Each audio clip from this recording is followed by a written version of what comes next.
ए मोदी जी, ए मोदी मेरे भाई, मेरे यार, मेरे दोस्त, मेरे भारतवासियों को सताना छोड़ दे, मेरे भारतवासियों पर जुल्म ढाना तू छोड़ दे। मोदी मैं चाहता हूँ मेरे भारतवासियों को सताना छोड़ दे, मेरे भारतवासियों पर जुल्म करना छोड़ दे।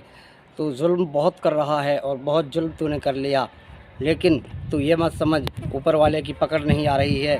ऊपर वाले की पकड़ एक ना एक दिन ज़रूर आएगी। तो हलाकू चंगेज़ से तूने सुना होगा, हलाकू चंगेज़ बहुत ही बड़ा जो जालिम था।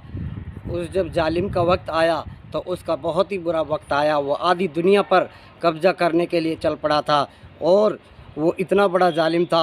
दरियाए जदला में उसने खून की नदियाँ बहा दी थी और उसने इंसानों के सरों को काट काट कर मंजिलें तैयार करवा दी थी। इतना बड़ा वो जालिम था, लेकिन जब उसका अंत हुआ तो उसका अंत बहुत बुरा हुआ। इसीलिए मैं आपसे कह रहा हूँ, मंदिर पूजा रोज़ करो, तीर्थ करो हज़ार, दया धर्म दिल में नहीं तो मोदी जी सब कुछ है बेकार। अब जो तुमने जुल्म करना था वो कर लिया। हलाकू चंगेज़ एक बार का वाक़या है। हलाकू चंगेज़ ने 300 आलिमों को 3 लाइनों में बना करके खड़ा करके 3 लाइनें बना करके खड़ा किया और अपने जल्लादों से कहता था कि इनकी गर्दनें उड़ा दो, और जल्लाद उनकी गर्दनें ऐसे उड़ा दिया करता था जैसे किसी खिलौने से, कि जैसे किसी प्लास्टिक के किसी मट्टी से खेल रहा हो। उनकी गर्दनों को मारता चला जाता था। उस 3 लाइनों में एक बूढ़ा बुज़ुर्ग खड़ा हुआ था। जब उन्होंने पहली सफ का ऐलान किया तो जल्लादों ने पहली सफ में खड़े हुए लोगों के सर कलम कर दिए, और फिर उस बुज़ुर्ग ने उस लाइन को छोड़ करके दूसरी लाइन में चले गए। फिर दूसरी लाइन का उन्होंने ऐसे ही अंजाम किया, उनकी गर्दनें मारता चला गया और चंगेज़ रहा था। और उनके जल्लाद भी ये देख रहे थे कि ये बुज़ुर्ग है। एक लाइन में से दूसरी लाइन में गया, फिर तीसरी लाइन में गया, तीसरी लाइन लास्ट की थी, आखिर की, और हंसने लगा और उनके जल्लाद भी हंसने लगे। ए बूढ़े बुज़ुर्ग, अब क्या करोगे, ये आखिरी लाइन है। तो उस बूढ़े बुज़ुर्ग ने कहा, अभी अभी अल्लाह ताला बाकी है, अल्लाह ताला इंसाफ़ करेंगे। अभी मुझे उम्मीद है मेरे रब मुझको बचाएंगे, मेरे अल्लाह ताला मुझको बचाएंगे, और तेरा बहुत ही बुरा अंजाम होगा, बहुत ही बुरा हश्र होगा। ये सुनकर के हलाकू चंगेज़ हंसने लगा और हंसते हंसते वो घोड़े पर बैठा हुआ था। वो एक खिलौने से खेलता रहता था, घोड़े पर बैठा बैठा एक खिलौने से खेलता रहता था। वो खिलौना उसके हाथ से नीचे गिर गया। जैसे ही वो उस खिलौने को लेने के लिए नीचे उतरे तो उनका जो घोड़ा था, जिन पर वो बैठा था, वो घोड़ा ऐसा बिदका कि हलाकू चंगेज़ को खींचता हुआ, घसीटता हुआ, पत्थरों से रगड़ता हुआ उसको ले गया।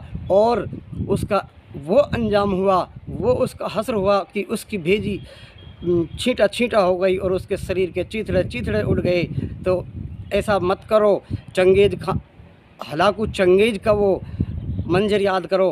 हलाकू चंगेज़ ने लोगों के सरों से काट करके बिल्डिंगें चिनवा दी थी, लेकिन जब उसका अंत हुआ, अल्लाह ताला जालिम को बढ़ावा इसलिए नहीं देते, अल्लाह ताला जालिम को इसलिए बढ़ावा देते हैं ताकि उसको ज़्यादा लोग देख सकें और इबरत हासिल कर सकें। फ़िरऔन जैसा बादशाह जो अपने आप को रब्बुकुमुल आला, अपने आप को रब कहलवाता था, लेकिन जब उसका अंत हुआ, जब उसका बुरा वक्त आया, तो उसको पानी के कतरों ने नेस्तो नाबूद कर दिया, और उसको धरती ने भी नहीं झेला, उसको दरिया ने भी नहीं झेला। वो आज तक भी लोगों के लिए इबरत के लिए मिस्र के म्यूज़ियम में रखा हुआ है।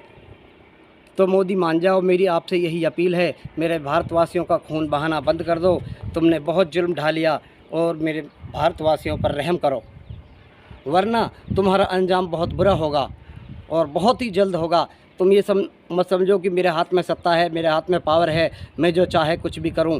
अल्लाह ताला ये सब कुछ देख रहे हैं, लेकिन तुझे बढ़ावा इसलिए भी दे रहे हैं कि वो देखना चाहते हैं कि मोदी जी बाद में मत कहना कि मेरा पुराना यार था, बताया नहीं। जुल्म की एक हद होती है, लेकिन आप जुल्म की हद को क्रॉस कर चुके हो। बहुत ही जल्द जुल्म का अंत होने वाला है। अभी भी सुधर जाओ, वक्त है। लोग कहते हैं न, ऊपर वाले की चक्की धीरे ज़रूर चलती है लेकिन आटा बहुत ही बारीक पीसती है। ऊपर वाले के घर देर है अंधेर नहीं।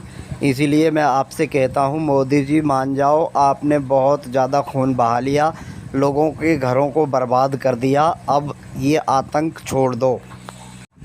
कहते हैं ऊपर वाले की लाठी में आवाज़ नहीं होती, लेकिन जब वो पड़ती है तो बहुत ही मज़ेदार पड़ती है।